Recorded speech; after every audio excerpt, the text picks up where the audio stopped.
Hey, what's up? We're back with day 22 of the 100 Days of Code video series. If you missed last week, we are working on a three-part mini series building out a vanilla JavaScript photo gallery.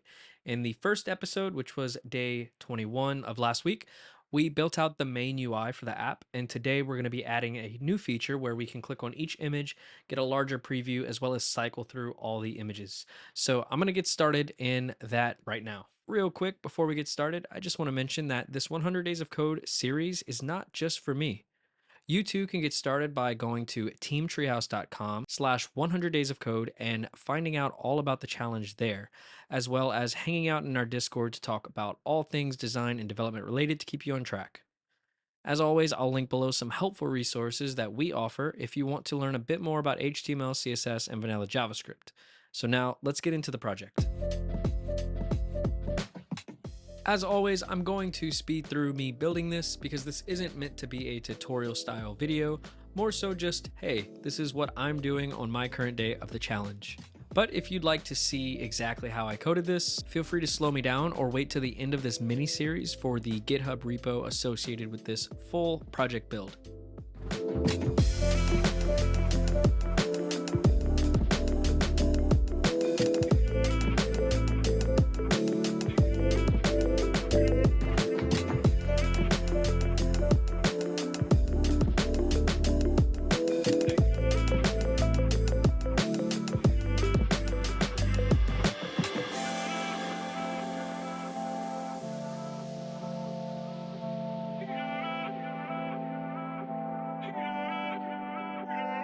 Also, I want to mention, in case you're new here, if you'd like to contribute to any one of the projects along the journey of my 100 Days of Code, you can by cloning down the repo and adding in your own cool feature and just submitting a PR.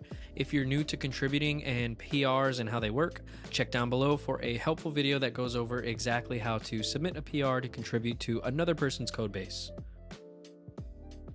And we are finished. So let's take a look at where we're at now with the project.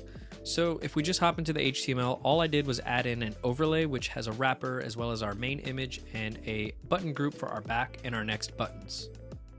And I'm not going to go over the CSS too much other than I created an overlay that sits on top of the entire page. And we are structuring the image as well as the buttons accordingly inside. The main functionality that we added was in the JavaScript. So if we hop into the JavaScript, you'll see that inside of our for each loop in the images on line 10, we're adding a little bit more code. I do need to remove that console.log, but we're basically giving a class of show to the overlay to show it, and we're setting the image inside of the overlay with the correct image. We're also adding an event listener to the overlay to remove the overlay. But this also comes with some issues. If we click on the image or any of the buttons, it also removes the overlay. So I added an event listener to the overlay image as well as the buttons. And we took the event and we wrote stop propagation, which basically just stops the events from bubbling up. So we're allowed to click on our image and our buttons and the overlay won't close. And then lastly, we're just cycling through the correct images based off the back or next buttons with a little bit of logic. And we have a fully functioning photo gallery where we can click on an image, get a bigger view of the image selected, as well as cycle through. So now we have one final feature, which we're going to knock out next week on episode 23 of this series, where we're going to create a dark mode for this. And that's actually a lot easier than you might think. So I'll see you guys in that episode. Until then, have fun and happy coding.